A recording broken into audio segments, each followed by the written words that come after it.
우리 헌법 참 재밌어요. 우리한테 배울 권리도 주고 일할 권리도 주거든요. 그런데 만약에 이 두 가지 아주 기본적인 권리가 꽝 하고 정면으로 부딪히면 어떻게 될까요? 예를 들어 우리 부모님이 생각하는 교육 방식이랑 국가가 정한 공교육 기준이 다를 때처럼 말이죠. 이번 시간에는 교육과 노동이라는 우리 삶에 너무나 중요한 이 권리들이 헌법 안에서 어떻게 팽팽하게 줄다리기를 하고 있는지 그 핵심 원리를 속 시원하게 파헤쳐 보겠습니다. 자, 그럼 오늘 우리가 어떤 순서로 이 문제를 풀어볼 거냐면요. 먼저 교육이라는 경기장에 어떤 선수들이 있는지 권리 해설부터 쫙 정리해 볼 거고요. 이어서 가장 치열한 라이벌전이죠. 교육을 둘러싼 부모와 국가의 힘겨루기를 들여다볼 겁니다. 그리고 공짜라는 이름 뒤에 숨겨진 무상교육의 진짜 의미는 뭔지, 또 무대를 노동 현장으로 옮겨서 우리 모두의 권리인 노동권을 속속들이 해부해 보겠습니다. 마지막으로 이 모든 권리들이 서로 부딪힐 때 최종 심판인 법원이 과연 어떤 기준으로 승패를 가르는지 살펴보겠습니다. 자, 한번 생각해 보세요. 여러분 각자의 교육에 대한 최종 결정권, 과연 누구에게 있을까요? 모든 논의는 바로 이 질문에서 시작됩니다. 나 자신일까요? 아니면 내 미래를 누구보다 걱정해 주시는 우리 부모님일까요?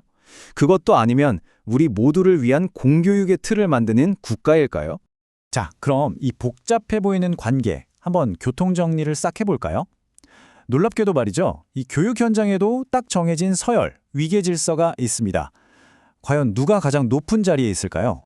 이 교육 권력 피라미드를 딱 보면요. 맨 꼭대기 왕관을 쓰고 있는 사람이 바로 학생입니다. 맞아요. 학생의 배울 권리, 이걸 어려운 말로 수학권이라고 하는데 이게 다른 어떤 권리보다도 먼저라는 게 우리 헌법의 아주 큰 원칙이에요.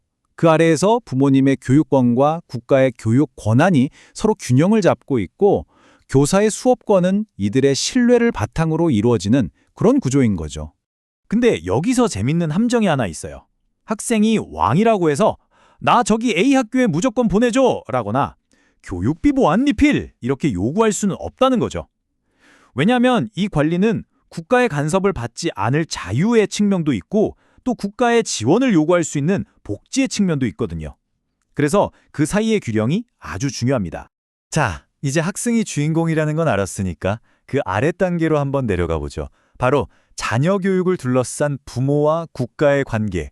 와, 여긴 진짜 헌법 소송이 끊이지 않는 정말 팽팽한 전쟁터 같은 곳입니다. 진짜 딱 이 저울 같아요. 한쪽에는 내 자식은 내가 알아서 가르칠 거야 하는 부모님의 권리가, 다른 한쪽에는 아니 그래도 국가가 정한 최소한의 기준은 따라야지 하는 국가의 권한이 있는 거죠. 헌법재판소는 이 둘 사이에서 아슬아슬한 균형점을 찾으려고 늘 고민합니다. 그래서 우리 법원이 아주 심플한 기준을 딱 내놨습니다. 바로 학교 안이냐, 학교 밖이냐 이거예요. 학교 안, 그러니까 정규 교력 과정에서는 국가의 목소리가 좀 더 커요. 그래서 만 6세에 입학해야 한다는 국가 정책이 합헌이 되는 거죠. 반면에 학교 밖, 그러니까 사교육 영역에서는 부모님의 선택권이 더 존중받고요. 물론 국가가 아예 손을 놓는 건 아니고 꼭 필요할 때만 최소한으로 개입할 수 있습니다. 실제 판례를 보면 이게 확 와닿으실 거예요. EBS 연계나 초등 영어 교육 제한, 이건 학교 안의 문제니까 국가 편을 들어준 거죠. 합헌. 그런데 검정고시 출신이라고 대학 못 가게 막는 건 이건 좀 선 넘었죠? 이건 학교 밖에서 개인이 노력한 걸 부당하게 차별하는 거니까요. 그래서 개인의 교육받을 권리를 본질적으로 침해한다고 봐서 위헌 결정이 나온 겁니다. 아, 그리고 여기서 진짜 흥미로운 거 하나 알려드릴까요? 우리가 너무나 당연하게 쓰는 부모의 교육권이란 말 있잖아요. 이거 사실 헌법조문 아무리 뒤져봐도 안 나와요. 혼인과 가족 생활을 보장하는 36조에서 자연스럽게 파생된, 그러니까 해석을 통해 만들어진 권리라는 점, 이거 아주 재밌는 포인트입니다. 자, 지금까지는 교육의 주체 얘기를 해봤다면 이제 좀 현실적인 문제, 바로 돈 얘기로 넘어가 볼게요. 우리 헌법에 초등교육 같은 건 의무며 무상이라고 돼 있잖아요. 근데 이 무상, 공짜라는 거 도대체 어디까지가 공짜일까요? 헌법재판소가 딱 정리를 해줬어요. 무상의 범위는요, 교육 그 자체에 꼭 필요한 것들이에요. 그러니까 뭐 수업료, 입학금 당연히 들어가고요. 선생님들 월급, 학교 시설 유지비까지 다 포함돼요. 그런데 학교 급식비는 좀 성격이 다르다고 봤어요. 교육의 핵심이라기보다는 아이들 건강과 복지를 위한 정책에 가깝다고 본 거죠. 그래서 무상교육의 범위에는 포함되지 않는다고 판단했습니다. 그리고 이런 오해도 많아요. 무상교육에 드는 돈 그거 다 우리 세금 아니야? 꼭 그렇지만은 않다는 게 또 재밌는 포인트입니다. 예를 들어 대규모 아파트 단지를 짓는 사업자에게 학교지를 땅값 일부 내세야 하는 학교용지 부담금 같은 제도도 합헌이라고 봤거든요.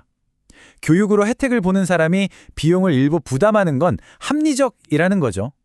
물론 교육이랑 아무 상관없는 사람한테 돈을 거두면 그건 당연히 위헌이 될 수 있겠죠. 자, 이렇게 교육 잘 받고 사회에 나왔어요. 그럼 이제 일을 해야겠죠? 교육권만큼이나 우리 삶에 중요한 또 하나의 권리, 바로 노동권 이야기로 넘어가 보겠습니다. 근데 이 노동권, 사실 크게 두 종류로 나뉜다는 거 알고 계셨나요? 이 차이를 아는 게 정말 중요해요. 보시는 것처럼 근로의 권리랑 근로 3권은 완전히 다른 개념이에요. 근로의 권리는 약간 저 일하고 싶어요, 일할 기회를 주세요 하는 좀 막연하고 선언적인 권리에 가까워요. 그래서 법률이라는 구체적인 옷을 입혀줘야 힘이 생기죠. 반면에 근로 3권은 뭐냐? 뭉칠 권리, 협상할 권리, 행동할 권리. 이건 노동자들이 함께 힘을 모아서 사장님과 대등하게 맞설 수 있는 아주 구체적이고 강력한 무기 같은 겁니다. 외국인 노동권 얘기도 빼놓을 수 없죠. 판례를 보면요, 외국인도 인간이니까 부당하게 간섭받지 않고 일할 환경에 대한 권리는 있어요. 하지만 우리나라 국민처럼 국가가 나한테 일자리를 마련해주고 생계를 보장해줘 하고 요구할 수 있는 그런 복지 차원의 권리까지는 똑같이 보장되지 않는다는 게 법원의 생각입니다. 이 근로의 권리가 가진 가장 큰 특징이 바로 추상적이라는 건데요. 이게 무슨 말이냐면요, 그냥 헌법 조문 하나 딸랑 들고 법원에 가서 저 일자리 주세요 할 수는 없다는 뜻이에요. 헌법 조문 그 자체만으로는 직접적인 힘이 없는 약간 좋은 말, 선언적인 원칙에 가깝다고 보시면 돼요. 그래서 이게 핵심이에요.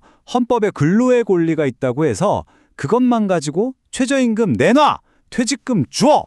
이렇게 주장할 수는 없다는 겁니다. 헌법은 설계도 같은 거고 실제 집을 지으려면 최저임금법이나 퇴직급여법 같은 구체적인 시공법이 있어야만 비로소 내 권리를 행사할 수 있게 되는 거예요. 하지만 일단 법률이라는 다리가 딱 놓이면 얘기가 180도 달라집니다.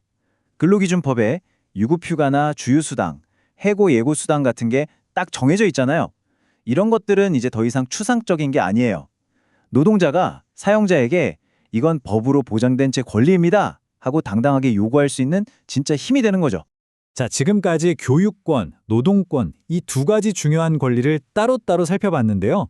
이 둘의 공통점이 뭔지 아세요? 혼자서는 존재할 수 없고 늘 다른 권리들이랑 부딪힌다는 거예요. 마지막으로 이렇게 권리들이 꽝 하고 충돌할 때 우리 사회는 어떤 기준으로 답을 찾아가는지 한번 들여다보겠습니다. 사립학교랑 국가의 관계가 이 상황을 아주 잘 보여줘요. 사립학교는 우리만의 철학으로 가르칠 자유가 있다고 주장하죠. 근데 국가는 아무리 그래도 법의 테두리는 지켜야지 하면서 감독할 책임이 있어요. 이렇게 헌법적인 가치 두 개가 팽팽하게 맞을 때 법원은 어느 한쪽 편을 확 들어주지 않아요. 대신 야, 둘 다 중요하니까 조금씩 양보해서 조화를 좀 찾아봐 하는 식으로 균형을 잡는 거죠. 결국 모든 논의는 이 질문으로 다시 돌아오는 것 같아요. 학생의 학습권이냐? 부모의 교육권이냐, 사학의 자율성이냐, 국가의 공공성이냐, 개인의 노동권이냐, 기업의 경영권이냐, 이렇게 너무나 중요한 가치들이 부딪힐 때 과연 절대적인 정답이라는 게 있을까요? 아마 없을지도 모릅니다. 어쩌면 이 치열한 줄다리기 속에서 계속해서 균형점을 찾아가는 그 과정 자체가 바로 살아 숨쉬는 우리 헌법의 진짜 모습이 아닐까 그런 생각이 드네요.